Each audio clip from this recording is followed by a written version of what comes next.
Bonsoir. Alors on continue Orot HaTeshuvah, on est au chapitre 14, paragraphe 26, Kaf Av. Mir'ut, Metikut, Ne'imut, Atorah, Bamechisron, Bateva Israeli, Shel HaNeshama. De quoi parle-t-il? Il arrive parfois, malheureusement, qu'on ne ressent pas une douceur dans l'étude de la Torah. Dans les quoi, toi? Dans l'étude de la Torah. Ok. On étudie, on se force un petit peu la main, et ça ne nous est pas tellement agréable. Quelle en est la cause? Manque de nature d'Israël dans l'âme. On a un manque de nature d'Israël dans notre âme. Ça veut dire qu'on ne se sent pas totalement baigné dans la collectivité du peuple d'Israël. Car la Torah, normalement, mais ça m'a lev, il est censé réjouir l'homme. Et s'il ne te réjouit pas, probablement qu'il y a une adéquation entre toi et la Torah. Et en fait, la Torah n'est que l'expression de l'âme d'Israël. Et elle parle donc de ton essence. Donc, quoi de plus joyeux que de s'occuper de son essence propre? Donc, normalement, ceci devrait te réjouir très fortement. Ici, ce n'est pas le cas. Ça prouve tout simplement qu'il y a une déconnexion entre toi et le peuple d'Israël. Et donc, qu'est-ce qu'il faut faire? Il y en a qui penseraient pas à ça, donc ils auraient des sensations de culpabilité, qui n'apprécient pas tellement la Torah, et que c'est la raison pour laquelle ils ne ressentent pas de douceur, etc. Bien alors, Rav Kook, il nous dit, vous faites complètement fausse route, c'est pas le problème.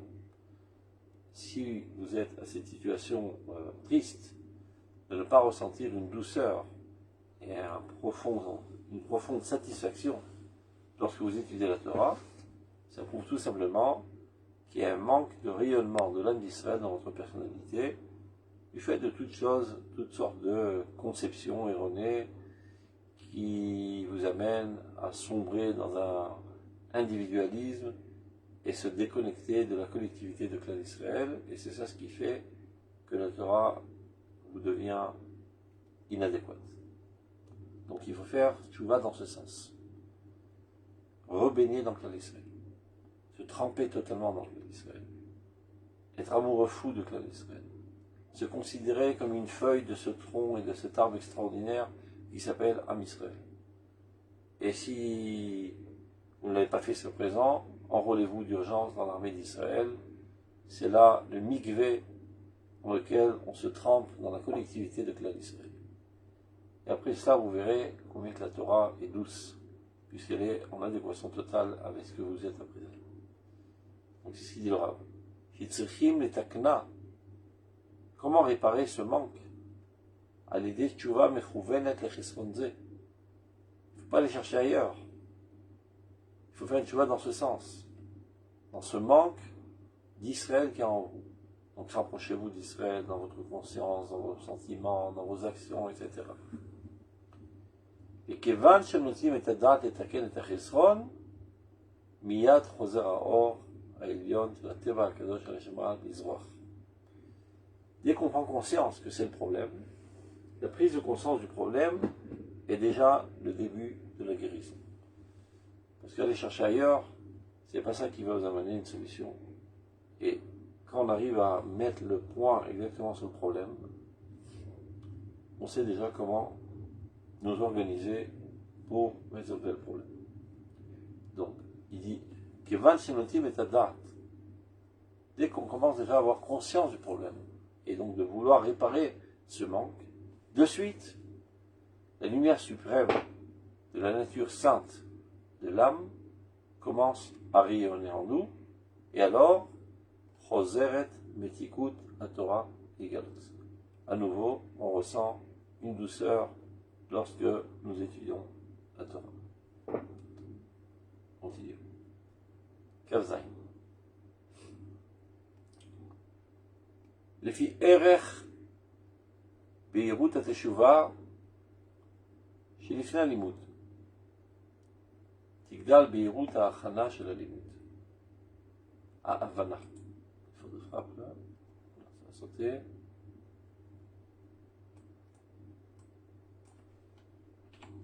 Voilà. Ça veut dire, relativement à la mesure de la tchouva la plus claire qu'on devrait faire avant l'étude, ainsi la compréhension de l'étude sera claire. Il faut comprendre que l'étude de la Torah, c'est totalement différent de l'étude de toute autre science humaine. On peut très bien comprendre les mathématiques tout en étant une crapule. Ça n'a pas de relation. On peut comprendre l'histoire, la géographie, etc. en étant un seul type. C'est-à-dire la machine intellectuelle, elle marche aussi bien qu'on soit pur ou qu'on soit impur, du point de vue de la science rationnelle, la science humaine. Et la science divine, c'est Dieu qui nous l'enseigne. Ce n'est pas nous qui étudions la Torah. Nous, on fait soi-disant d'étudier. C'est-à-dire, on s'efforce, on essaie de comprendre les mots, etc. Et je ne viens pas affaiblir l'importance de l'effort qu'on doit faire lorsqu'on étudie la Torah. Il faut savoir qu'en fin de compte, a priori, on n'a aucune chance de comprendre. Car à la différence de la science humaine, supposons que j'ouvre un livre de science qui a été écrit par Einstein. Donc, ça peut être compliqué parce qu'il est plus futé que moi dans ce domaine. Mais après tout, on appartient à la même catégorie. Lui, c'est un humain, et moi aussi, je suis un humain. Donc, on appartient à la même catégorie. Donc, en m'efforçant, en redisant plusieurs reprises, j'ai des chances de comprendre. Mais là, il s'agit d'une intelligence divine qui appartient à une toute autre catégorie. Donc, a priori, aucune chance de comprendre la Torah. Si ce n'est que Akadosh Baruch Hu lui-même m'enseigne la Torah et me donne la Torah. Baruch Hashem noten la Torah, on dit. Avant d'étudier la Torah, béni soit-il l'Éternel, qui nous donne la Torah. Non pas qui nous a donné la Torah il y a 3000 ans, mais qui nous donne à présent. Ata honen adam da'at. C'est toi qui donnes la connaissance à l'homme. Chaque fois qu'on ouvre un texte saint, d'abord avant tout, il faut avoir une approche adéquate, emplie de modestie, de crainte de Dieu, et implorant Dieu qu'il m'enseigne sa Torah. Et alors, on peut comprendre. Et si par contre, il y a des entraves, à cause des fautes, à cause des vices dans la personnalité, eh bien le message ne passe pas. Donc, avant de me mettre à l'étude de la Torah, il faut d'abord m'adonner à la teshuva. Les péchés dont je suis conscient que j'ai fait, évidemment, les regretter amèrement et prendre la résolution de ne plus les faire. C'est comme ça que je les efface. Et de manière générale, parce qu'il y a tellement de choses qu'on fait tous les jours et toute la journée, on ne se rappelle plus exactement de ce qu'on a fait. Donc, de manière générale, on demande pardon à Dieu de nous être éloignés et de ne pas avoir respecté sa volonté à la lettre. Dans cette disposition mentale, psychique, c'est comme ça qu'on rentre dans l'étude de la Torah. Et plus on le fait sérieusement, en toute clarté, plus on mérite de comprendre la Torah. Il y a sechel, mitromem, alpi yesod yitromemut haratzon.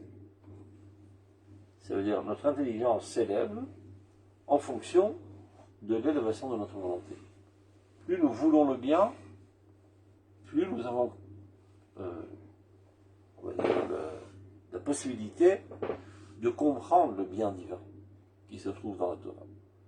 En un mot, c'est quoi la Torah? C'est le bien, c'est le bon. Mais si toi tu es antagoniste du bien et du bon, eh ben, c'est bouché, ça passe pas. Donc, plus tu t'efforces à vouloir le bien, plus ton intelligence est apte à recevoir cette intelligence divine qui, elle, tout est Tov. Tov Adonai Lakol Velachama Vakol Maasav. Donc tu ne peux pas capter le bien divin si dans ta personnalité, au plus profond de ton être, tu es quelqu'un qui recherche le contraire du bien. Donc un sechel mitromem, al pi yesod yitromemut haratzon. Vous mitbaher, le fi midat ve'irut shel haratzon. Et de même, ton intelligence, ta compréhension s'éclaircit. Des fois, tu comprends des choses, mais c'est encore trouble. Pour arriver à une clarté totale, il faut avoir aussi une clarté totale de la volonté. Il ne faut pas que ta volonté soit mêlée à toutes sortes de combines, de saletés, de mesquinerie, etc. Tu dois être toujours en position de vouloir le bien total. Quand tu es comme ça, tu es pur, tu es ouvert, tu es totalement ouvert, et Dieu peut émettre sa connaissance et qu'elle parvienne à toi de manière parfaite. Et il est écrit dans les livres saints de Kabbale, etc., que le livre Chesed d'Abraham du Rabbi Avraham Azoulay, que chaque incompréhension durant l'étude découle d'une faute. Il dit Kol Kushia Averai. Chaque fois que tu as une Kushia, d'abord quand tu as une Kushia, une incompréhension, il faut toujours savoir que le problème c'est toi, c'est pas le texte. Jamais Tosfot ne se trompe. Si ça te paraît illogique, c'est ta tête qui est illogique. C'est-à-dire l'axiome de base, Torah émet. Et si je ne comprends pas, il y a quelque chose qui tourne pas rond dans ma tête. On n'a jamais eu Tosfot qui dit caché. Il dit caché-lui. C'est dur pour moi. J'ai un problème, j'arrive pas à comprendre. Non, le fait que toi tu n'arrives pas à comprendre, c'est pas seulement un problème intellectuel, que tu as un problème de logique, tu sais pas faire de déduction et d'induction, ça aussi c'est important, mais c'est pas le seul problème. Le problème, ce sont tes fautes. Tes fautes réalisent un cache qui empêche de recevoir la lumière divine qui vient éclairer ta cervelle. Donc, dit le Chesed d'Abraham, tu es en train d'étudier la Gemara, tu lis, tu relis, tu n'arrives pas à comprendre. Pas besoin de t'entêter, de rentrer dans le mur, comme on dit. Fais tchouva. Ici, ça ne suffit pas. Lève-toi, va donner la tzedaka à un pauvre. Reviens à ton étude, et tout va s'éclaircir. Et surtout, tchouva.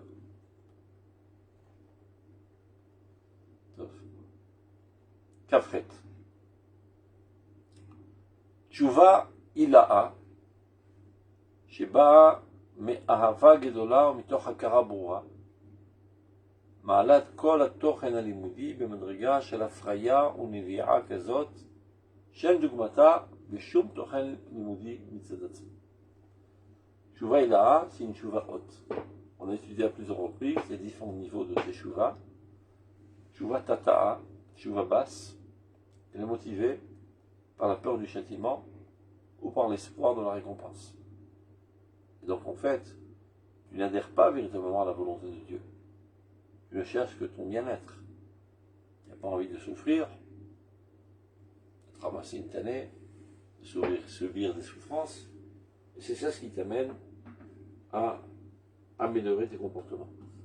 On ne peut pas dire que c'est une véritable teshuva. C'est mieux que rien, parce qu'évidemment, ceci t'a permis de t'écarter de toutes ces saletés. Mais il n'y a pas eu là une transformation de ta personnalité. Tu es encore amoureux du mal et tu haïs le bien. Donc tu es quelqu'un de sale. Tu es quelqu'un de sale intérieurement, mais qui extérieurement se comporte de manière propre. Tchouva ila'a, c'est une conviction profonde. On en arrive à Tchouva ila'a, bon, on a étudié ça dans le premier chapitre, Tchouva sikhlit. La tchouva intellectuelle, c'est-à-dire une compréhension profonde de l'idéal divin et une adhésion profonde à cet idéal. Je me sens totalement enrôlé dans cet idéal. Et je le fais par l'amour du bien. Évidemment, je le fais d'abord en tout parce que c'est Dieu qui m'a demandé de le faire, mais je ne peux pas concevoir un autre comportement que celui-là. Je comprends parfaitement que c'est la seule manière de faire avancer les choses dans le bon sens, aussi bien les choses individuelles, familiales, nationales qu'universelles. Donc j'adhère totalement à cet idéal. Donc une telle teshuva, qui est fondée sur une compréhension profonde, chez Ba Mea vague de là, et qui provient d'un grand amour envers Dieu, envers l'idéal divin, Mitochakara Boura, avec une conscience aussi très très claire du bien-être qui est en dedans. Je fais le bien parce que le bien est bien, tout simplement. Pas en l'espérance de recevoir une récompense. Et je m'écarte du mal parce que le mal est mal. Pas par peur de me ramasser une tannée. Le mal est mal, tout simplement. Donc je haïs le mal. Étant quelqu'un de normal, ben je haïs tout ce qui est mal. J'ai aucune envie de le faire. Et même si je chute, parce que ça racole, on est fait de chair et os, de suite, je ressens une honte profonde de ce comportement. Vous savez, il y a dans le premier paragraphe du Shulchan Aruch, il dit la chose suivante. Il est très important d'appliquer le passouk qui dit Shiviti Hashem lenegdi tamid.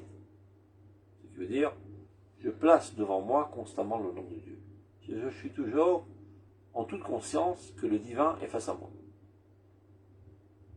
Sache devant qui tu te trouves, Voilà. devant qui tu es. Dans l'Extrême Tormed, Shiviti Hashem lenegdi tamid. C'est le premier saïf de Shulchan Aruch. Il dit le Réma, quelqu'un qui a cette conscience constante, il ne peut pas fauter. Il dit, c'est pas pareil quand tu trouves chez toi la maison, mais tu te trouves carrément dans le château du roi. Il y a les yeux du roi sur toi, mais tu ne peux pas enfreindre la volonté du roi. Et tu as honte d'aller à l'encontre de la volonté du roi, qui est Dieu.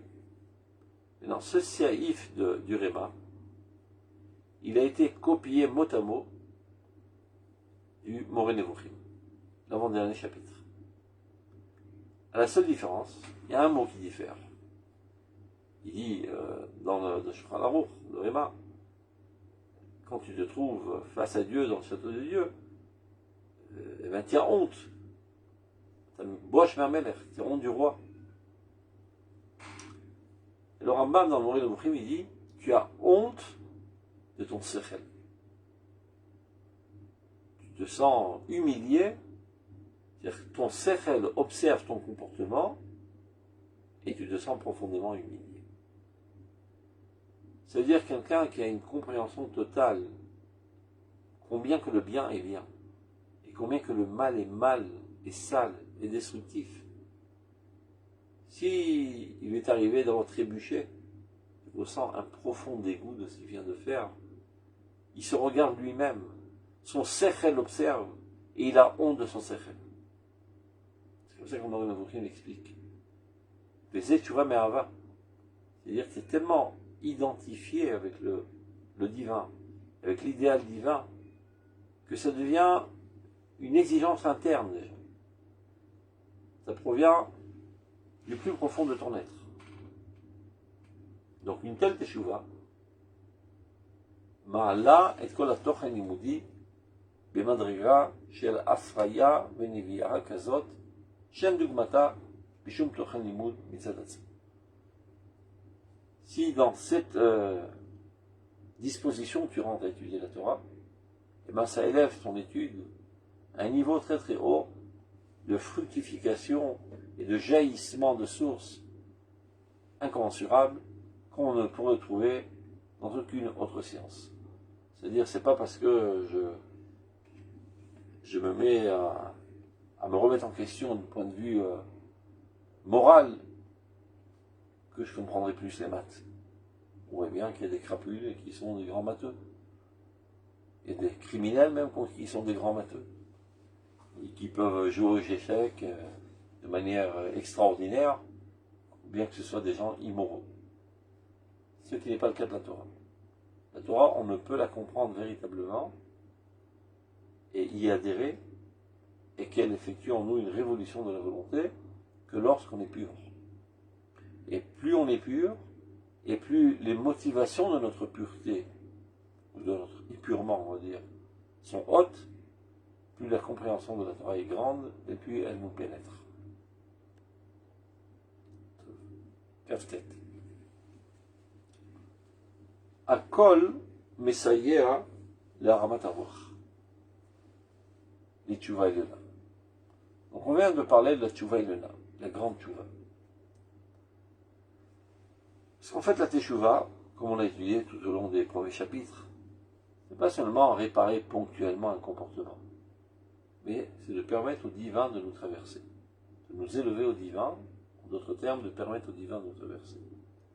Donc il s'agit de rehausser notre personnalité dans tous ses aspects.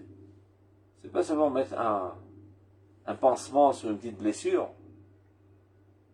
Le fait que tu as de temps à autre, ça et là, des petits boutons qui te poussent sur la peau, c'est pas en mettant de la crème que tu en guériras. Il faut te remettre d'aplomb de manière générale. Voir qu'est-ce qui va mal dans tout ton organisme, qui fait que tu as toutes sortes de phénomènes bizarres, ça et là. Donc le fait que tu fautes là, et tu fautes ici, et tu dis des choses idiotes, et que tu as des manies, et des vices, etc., ça, ce sont des symptômes qui sont censés être interpellés pour que tu comprennes que tu as un problème bien plus général. Dans le fond même de ta personnalité, tout doit se rehausser. Tu vis dans une bassesse, tout simplement. Vivant dans la bassesse, il y a toutes sortes de microbes qui se permettent de t'attaquer. Si tu étais en toute santé, les microbes s'écarteraient de toi. Donc, pour arriver à cette tchouva Elina, dit le Rav Kook, eh bien, tout peut nous venir en aide. Il explique. Kol la Torah, évidemment. Kol la Mada, toute la science. Il faut qu'il y ait une ouverture d'esprit. Il faut que tu grandisses. Tu ne peux pas rester dans l'obscurantisme et espérer faire une révolution dans ta personnalité. Donc évidemment, si tu veux guérir une guérison à la source, à la racine de ton être, tu dois ouvrir les fenêtres vers tout horizon, tout ce qui est propre, tout ce qui est sain, tout ce qui est éclairant, de tout tu dois t'enrichir.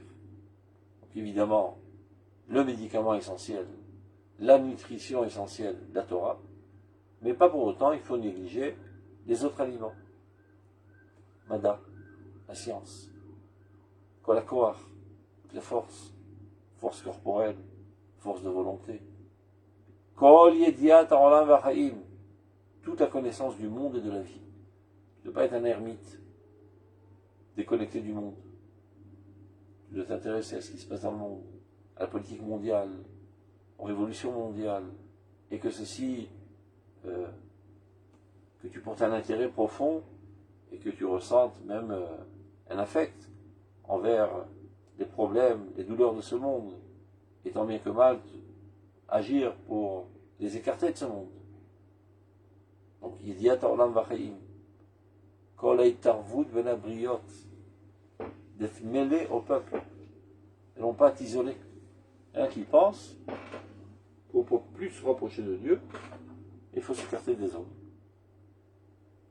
Alors, ils s'isolent dans une grotte.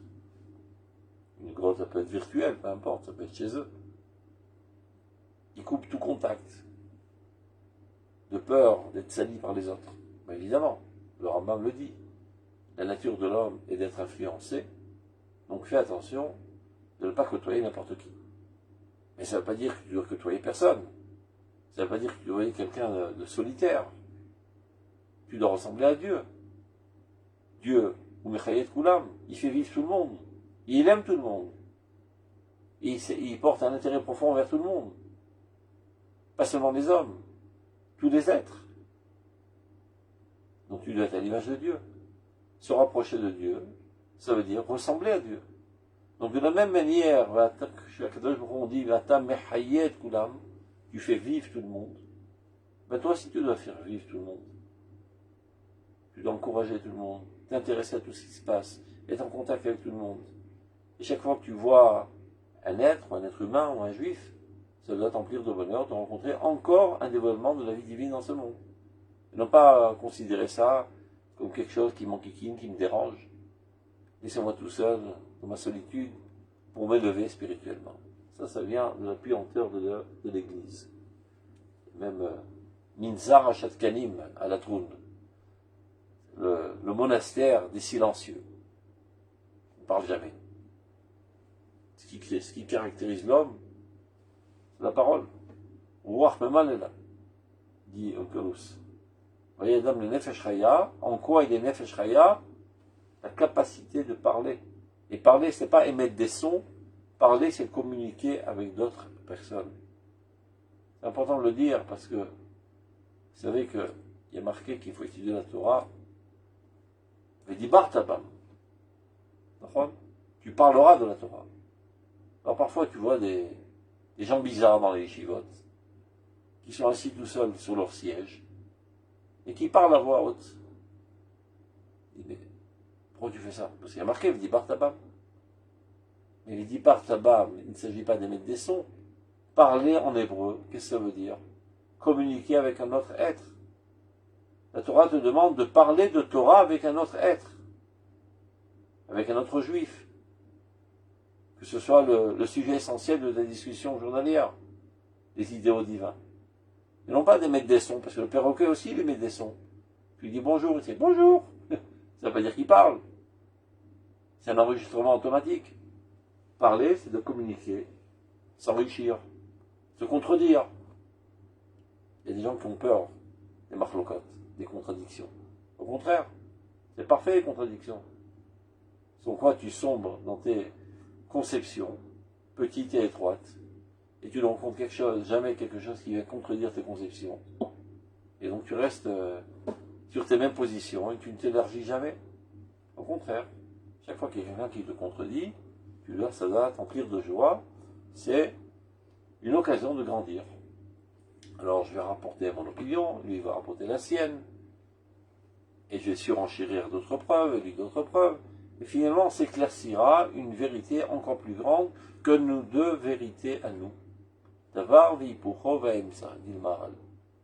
Il y a quelque chose, il y a autre chose qui dit exactement le contraire, et on s'escarmouche jusqu'à que finalement on arrive à une opinion commune, qui elle est la racine de nos deux opinions. Donc on s'est élevé à un étage plus haut. Une fois qu'on a arrivé à une harmonie dans nos opinions, nous deux, on va à la rencontre d'une autre chavruta, et on demande comment vous avez compris. On dit, on a compris exactement le contraire de ce que vous avez compris. Ah ben mince, on a mis 2 heures pour arriver à cette conclusion, et finalement on compte une troisième opinion qui est contraire à notre opinion commune. C'est décevant. Au contraire, c'est enthousiasmant.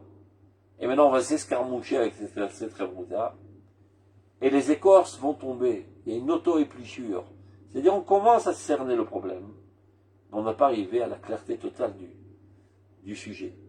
Donc, il y a autour toutes sortes d'incompréhensions qui sont des écorces. Et lorsqu'on rencontre qu'une autre opinion, elle attaque ses écorces. Et nous, on attaque ses écorces à elle.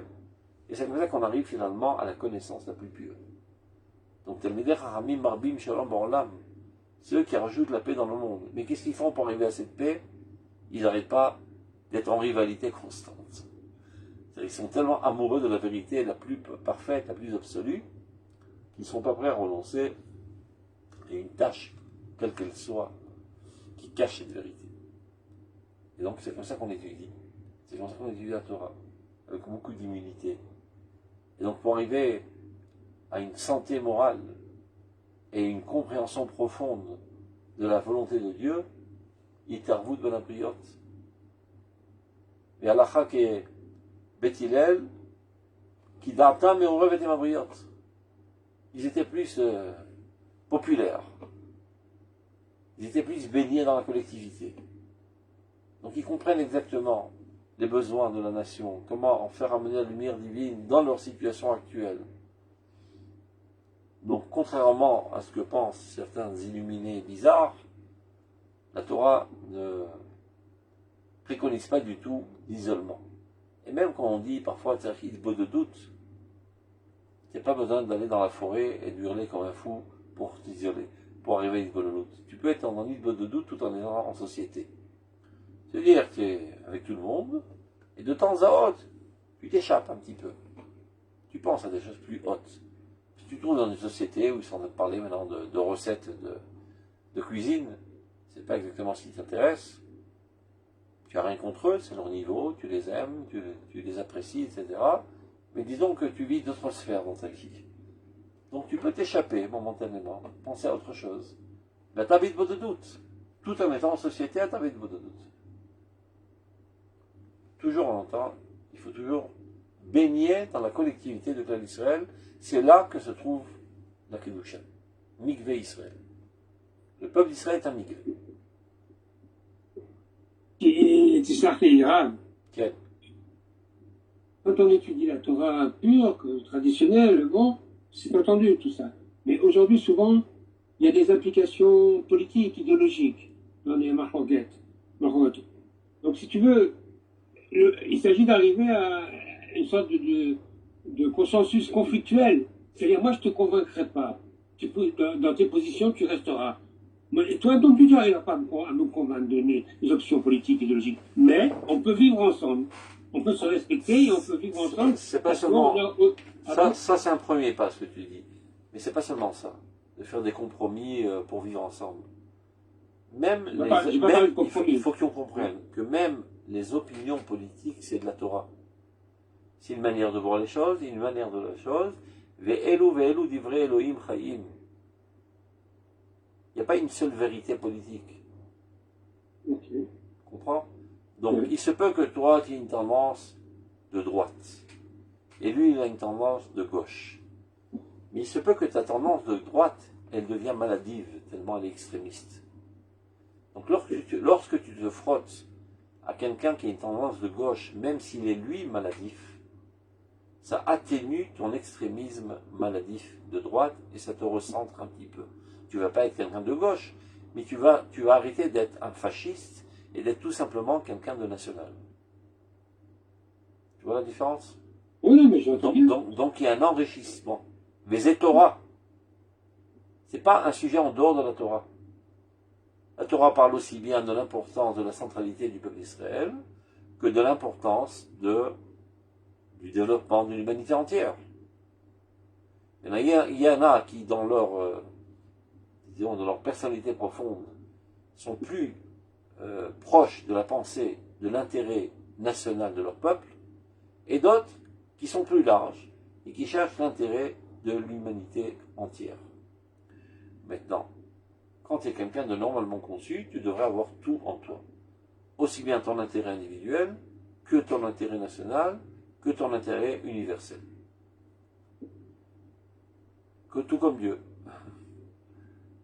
Mais non, il y a des gens qui naissent, ou bien qui sont influencés par toutes sortes d'études, ou bien dans une société dans laquelle ils baignent, dans un extrémisme d'une des tendances. Et ils pensent que toute la vérité est là, est dans leur manière de voir les choses. Et c'est une erreur. Chacun des groupes du peuple Israël détient en main une parcelle de la vérité. Et c'est ce qui particulièrement caractérise la génération que nous sommes en train de vivre, qui est la génération messianique. Il est dit à son propos dans la Gemara, à Emet Tiye Ne'ederet. Un des symptômes de l'époque pré-messianique, c'est que la vérité sera absente. Mais le mot Ne'ederet en hébreu, qui veut dire absente, vient de la racine Eder, qui veut dire troupeau. Alors sur cela, dit Srazal, qu'est-ce que ça veut dire absente? Narasit Adarim Adarim. La vérité se fait être troupeau, troupeau. Mais bon, aucun problème qu'il y a plusieurs troupeaux, plusieurs groupes, plusieurs courants idéologiques. Le problème, c'est que chaque courant pense qu'il détient toute la vérité. Et ça, c'est le pire des mensonges. Chacun des courants détient en main une partie de la vérité. Donc bien le Rav Kook dit, le temps est arrivé de regrouper tous les troupeaux, les kabbetz et adarim, et de prendre ce qu'il y a de positif dans cela, positif dans cela, positif dans cela, et comme ça construire une vérité grandiose et harmonique. Donc quand tu te frottes à quelqu'un qui est ton rival idéologique, que ce soit au niveau religieux, politique, etc., pas besoin d'être alarmé et hystérique. Ce n'est que bénéfique. Ceci ne peut que te guérir de tes exagérations dans la tendance qui t'est le plus appropriée. C'est-à-dire, disons que tu es approprié à la tendance nationale, mais petit à petit, sans t'en rendre compte, tu es en train de glisser vers le fascisme. C'est plus du nationalisme, c'est du fascisme.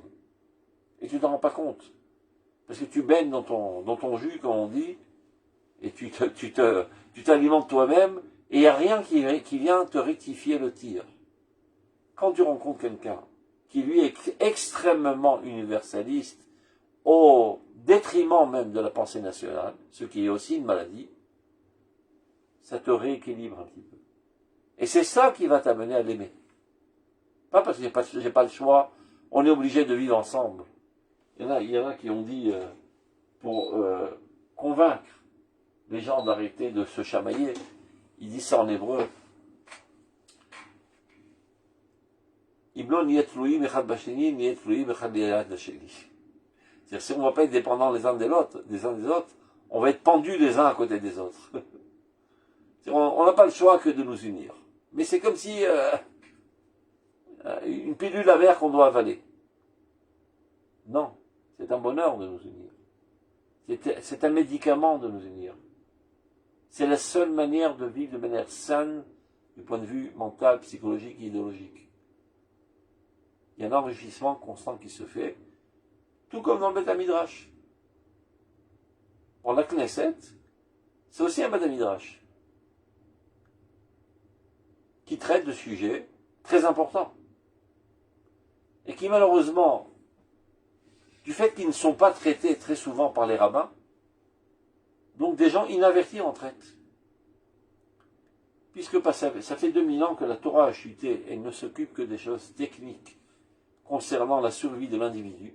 C'est ça le drame et la catastrophe de l'exil. Sareh Bagoim en Torah, dit la Gemara. Depuis qu'on a été exilé, il n'y a plus de Torah. Il reste un résidu de Torah. On s'est suffi des 4 coudées de la halakha, au lieu que la Torah vienne éclairer l'univers entier et gère le monde entier. Étant en exil, on n'est pas à même de le faire, on n'a pas de pays, on n'a pas d'État, on n'a rien. Donc qui va nous écouter, Bichlal? Donc il fallait trouver une astuce pour maintenir les Juifs, pour ne pas qu'ils disparaissent. Donc on a mis la véritable Torah au coffre-fort, et Chachamim, avec une brillance extraordinaire, ont su comment, de cette Torah grandiose et originelle, prendre ça et là des petits éléments adéquats à la survie des individus du peuple d'Israël, et non pas du peuple d'Israël. Comme j'ai expliqué à plusieurs reprises. Le peuple d'Israël, c'est comme un être vivant, un organisme, avec une âme. L'exil, la galoute, c'est que l'âme est remontée au ciel. Donc il ne reste plus qu'un cadavre. C'est déjà une catastrophe en soi. La Shrina s'est écartée de nous et remontée au ciel, la Shrina, c'est notre âme collective. Et encore plus que cela, les cellules qui constituent ce corps, ce cadavre, ont été éparpillées aux 4 coins du monde. C'est ça ce qui reste du peuple d'Israël. Des cellules qui, à l'époque, constituaient un peuple vivant. Alors, il est évident que la nourriture adéquate à ce peuple normal et vivant sur sa terre, avec son âme en lui, ne peut pas être la même que la nourriture d'une pauvre petite cellule qui est déconnectée de cet organisme, dans laquelle il n'y a plus d'âme collective, il reste qu'un bride de vie pour maintenir cette cellule en survie. Pour que lorsque viendra le temps, elle sera encore avec un petit peu de sève pour pouvoir se regrouper à nouveau et reconstituer cet organisme afin que l'âme d'Israël la réintègre. Donc Chachamim ont construit une miniaturisation de la Torah pour l'exil, qui ne traite que de la survie de l'individu dans les 4 coudées de la halakha. Maintenant, toute chose en s'y accommode. On a vécu dans cette conception pendant 2000 ans. Et on en arrive à penser que c'est ça la Torah. Mis à part les grandes lumières, comme le Rambam, le Rabbi Yehuda Levi, etc., qui sont capables de sortir la tête de cette caisse et voir les horizons les plus lointains et de se souvenir ce qu'était le peuple d'Israël avant sa destruction. Eux sont capables de traiter des sujets les plus cruciaux de la Torah. Et les autres, malheureusement, à force d'être accablés par des questions de survie quotidienne et de maintenance quotidienne, et ils sont obligés d'y répondre pour gérer le troupeau du peuple d'Israël, le maintenir, petit à petit, leur tête se rapetit à la hauteur des questions banales qu'on leur pose tous les jours. Et eux-mêmes ont oublié la véritable Torah. Et donc, ils ne pensent même pas que s'occuper de la gestion de la nation et de l'avenir de l'humanité, il s'agit du sujet essentiel de la Torah. Ils l'ont oublié. Ils pensent que la Torah ne s'occupe que de, sans vouloir, chas v'shalom, mépriser ce que je veux dire, mais c'est périphérial, c'est secondaire. Que des plus petits détails. Il y a un couteau avec des clous remplis de rouille. Comment le cachériser pour Pessah? Mais si tu étais un peuple normal sur ta terre, tu n'aurais pas un couteau rempli de rouille. Tu serais riche et tu aurais pu t'acheter une deuxième vaisselle. Mais vu que tu es un pauvre malheureux et qui est écrasé et opprimé en exil et qui survit dans la mendicité et la pauvreté, et même dans cette situation, on doit t'apporter un rayon de lumière. Comment rester en contact avec Dieu? Donc ces questions ne se posent même pas lorsqu'on est sur notre terre et qu'on est un peuple riche et important et central et qui s'occupe de rehausser la civilisation humaine de manière entière.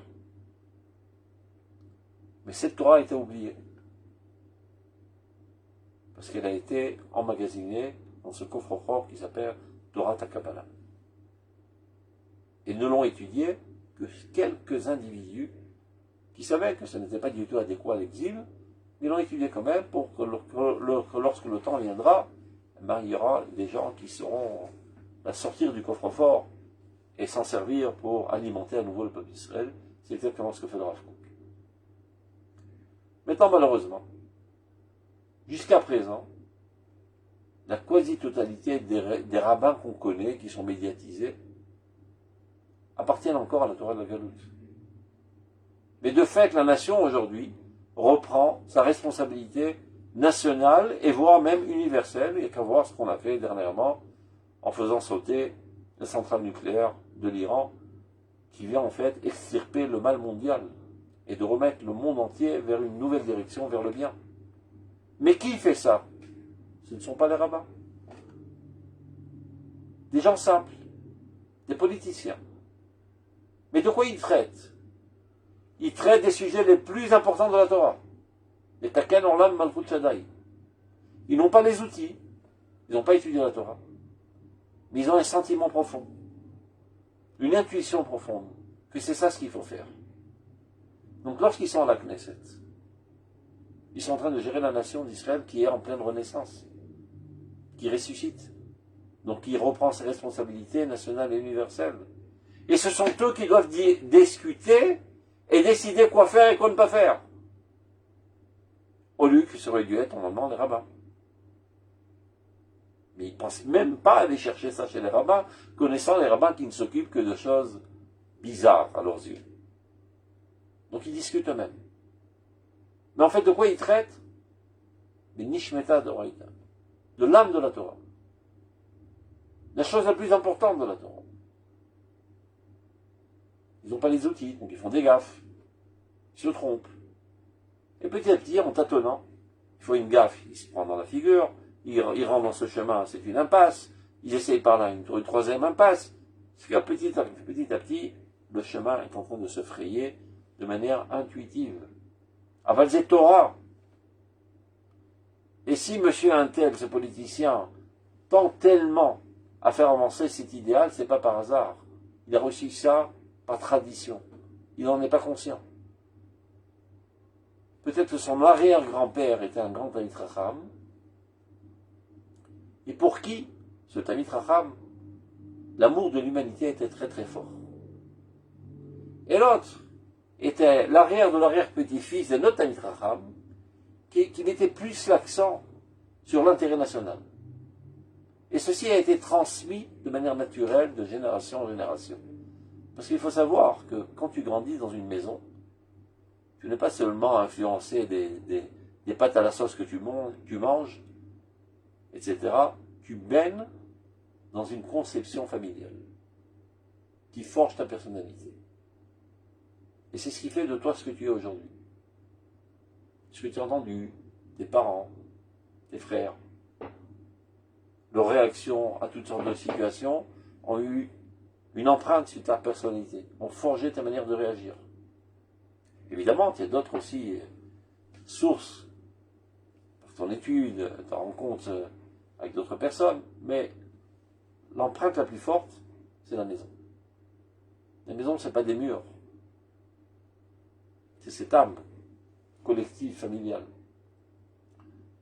Donc dans la maison dans laquelle tu évoluais, ce sujet était très important. Ils ne le savent même pas pourquoi d'ailleurs, parce qu'ils l'ont hérité aussi de leurs grands-parents, qui ont hérité de leurs grands-grands-parents. Et en fait, c'est une tradition qui a traversé les générations de Torah. Tout est Torah. Toutes les controverses les plus virulentes qu'on rencontre aujourd'hui dans la gestion de la nation proviennent de différents aspects de la vérité toranique. Maintenant, il faut trancher. C'est pas facile à trancher. Il faut prendre en compte tous les facteurs, et qu'est-ce qui est possible à réaliser, etc., etc. Normalement, aurait dû être assis là-bas les plus grands Talmidei Chachamim de la génération qui s'y connaissent dans les fondements les plus profonds de l'Emouna, mais malheureusement, ce n'est pas le cas. Et sur ça, la Gemara pleure. Elle dit, concernant le pasouk, Mi baz le'yom ktanot. Il y a un pasouk totalement incompréhensible, qui dit, Mi baz le'yom ktanot. Qui donc méprise le jour petit. On ne comprend rien. Chazal explique dans le Talmud, Mi garam natzadikim shitbazbel shulchanam la'atid lavo. Qu'est-ce qui a créé ce phénomène bizarre? Qu'à la fin des temps, c'est à notre époque, nous sommes en train de vivre aujourd'hui, la table des tzadikim est délaissée, méprisée, dédaignée. Les tzadikim ne se tiennent pas à la tête de la table. Ce ne sont pas eux qui gèrent la société d'Israël.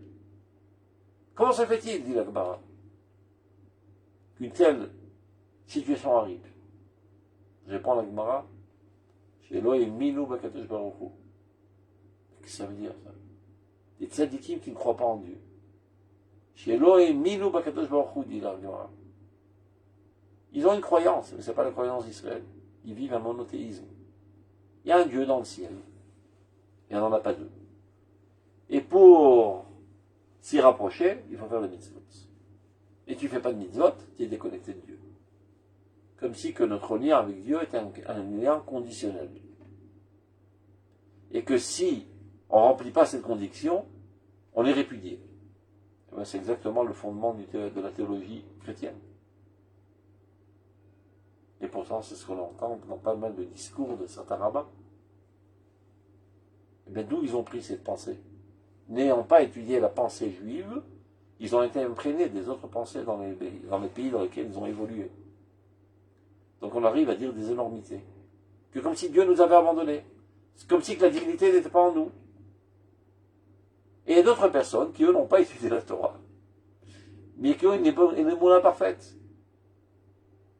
Ils savent parfaitement que le divin est en nous, et que ce qu'on est en train de faire aujourd'hui, c'est divin. Et que le sionisme est l'avancement du messianisme. Et donc, on s'y adonne totalement jusqu'au prix de donner notre vie pour cela. Ceux-là, ils sont mains minimes.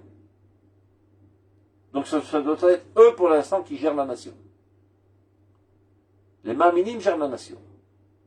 Et les pseudo-mains minimes qui se prennent pour des grandes lumières toraniotes sont dans les marges de l'existence et de l'histoire.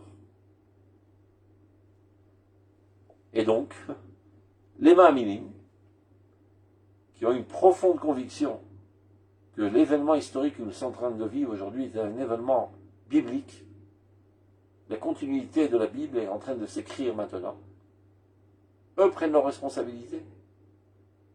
Et donc, il y a des controverses virulentes. Tu la penses que c'est comme ça qu'on va faire avancer l'histoire. Petit dit non. Et depuis le début, c'est comme ça. C'est pas aujourd'hui seulement. Est-ce qu'il faut faire avec les Anglais ou contre les Anglais pour arriver à notre résolution nationale? C'est une question de stratégie, de tactique, de comprendre comment faire les choses.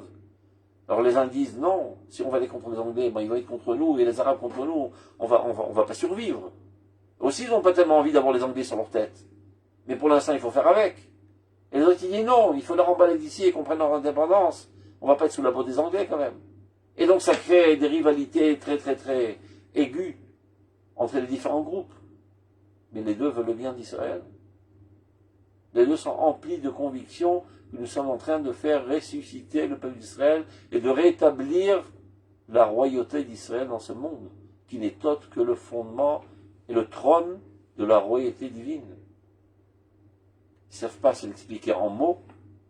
Tu leur demandes de donner une dissertation sur ce qu'ils sont en train de vivre, ils ne sont pas capables de le faire, mais ils le vivent intensément, fortement, en toute foi. Donc, ces rivalités politiques dont tu parlais, c'est ce qui m'a permis d'ouvrir ce sujet. Les marlokot, c'est le Torah.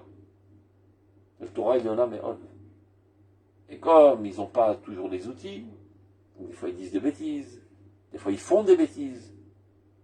Mais c'est toujours comme ça, il n'y a que les gens qui font des bêtises. Ceux qui ne font rien ne font jamais de bêtises. Si tu passes la journée à rester au lit, tu ne risques pas de faire tellement de bêtises. Mais si tu es actif et tu développes énormément de choses, eh ben des fois tu fais des gaffes. Ça arrive, et c'est comme ça qu'on progresse. On fait une gaffe, on se rend compte que c'était pas tout à fait au point. Remise en question. Et mon rival politique, il veut prendre ma place, il a l'occasion de me taper dessus. Pas grave, on s'amuse, c'est le cirque un petit peu, c'est un petit peu drôle. Mais en fin de compte, petit à petit, la machine avance, c'est ce qui nous intéresse. On est aujourd'hui, Kanirbo, presque 8 millions de juifs en Eretz Israël. On est une puissance militaire sans pareil, une puissance économique qui monte en flèche de jour en jour, et une puissance de Torah comme on ne l'a jamais vu dans toute l'histoire du peuple d'Israël. Il n'y a jamais eu autant d'étudiants de la Torah comme aujourd'hui. C'est pas évident au tout début. Une poignée de juifs qui ont débarqué ici, et bon, c'est des fous, des utopistes, des cow-boys. Et le Rav Kook a mis la main dessus, il a misé dessus, c'est 100% que ça va réussir. Avec sa vision pénétrante, étant armé de la Torah de la Kabbale, pour lui, c'était pas une option. Sans aucun doute. La machine est en marche. On va vers notre réussite, notre Géoula. Bien que ça apparaisse sous forme bizarre, dans une laïcité, parfois une haine de la Torah, etc., tout ça tombera en route, ce sont des écorces. Tout va s'épurer petit à petit. Top, on reprend notre sujet. Merci pour ce long développement. Merci pour ta question. Sans quoi, j'aurais pas pu dire tout ce que j'ai dit, madame. Donc il dit le Rav, et c'est exactement dans le sujet, c'est pas hors sujet, c'est pour ça que j'ai développé ça. Akol Messaya la Ramatarouach. Quand on parle d'une véritable teshuva, teshuva ilaha, et non pas mettre un pansement sur une petite blessure. Il faut élever ta personnalité de manière générale. Et pour ce faire, Kol la Torah, toute la Torah, et pas seulement l'aspect technique de la Torah, même la pensée profonde de la Torah. Kol Amada, toute la science. On peut dire non, la science, ça m'est égal.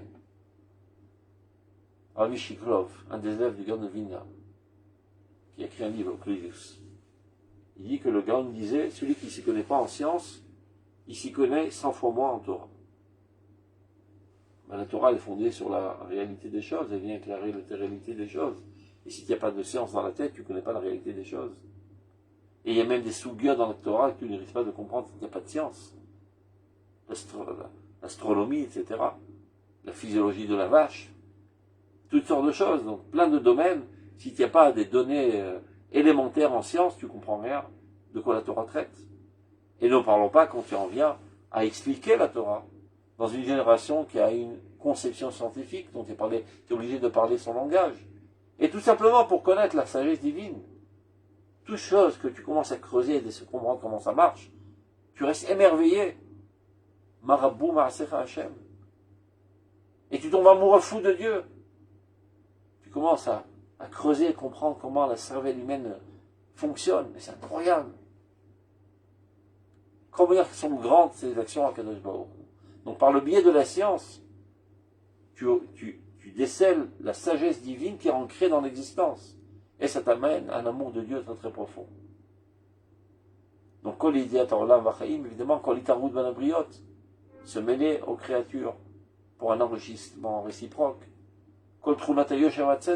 Tout ce qui peut t'amener à la droiture, à la justice, peu importe de quelle source ça vient, prends, attrape, avale. Si quelqu'un ressent un effroi, une honte intérieure, tout mal qui via il se sent impur au niveau de son corps et de son âme. C'est-à-dire, il ne sait pas exactement, il n'y a pas une faute spécifique. De manière générale, il se sent sale.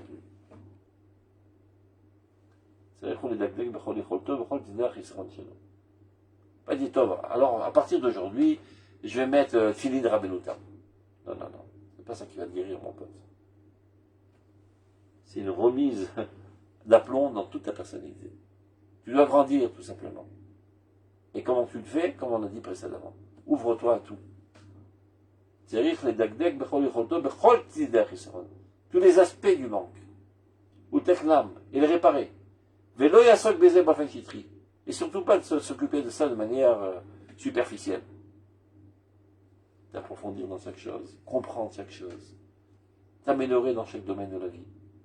Chouva, c'est se remplir de divinité. Et le divin est la source de tout. Donc je dois me remplir de tout. Dans tous les aspects de ma personnalité, je dois grandir. C'est pas seulement dans l'aspect religieux, technique. Dans tout, je dois grandir.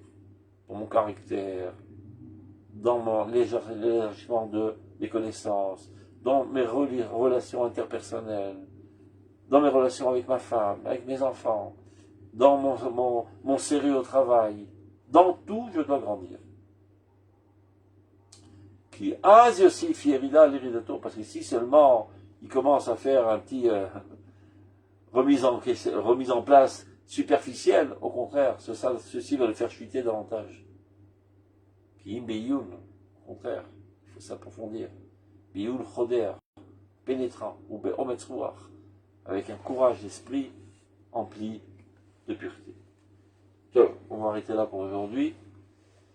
On continuera la semaine prochaine si Dieu veut. Portez-vous bien. Toda rabba, Shabbat Shalom. Shabbat shalom. תודה רבה, שבת שלום. Shabbat shalom. שלום.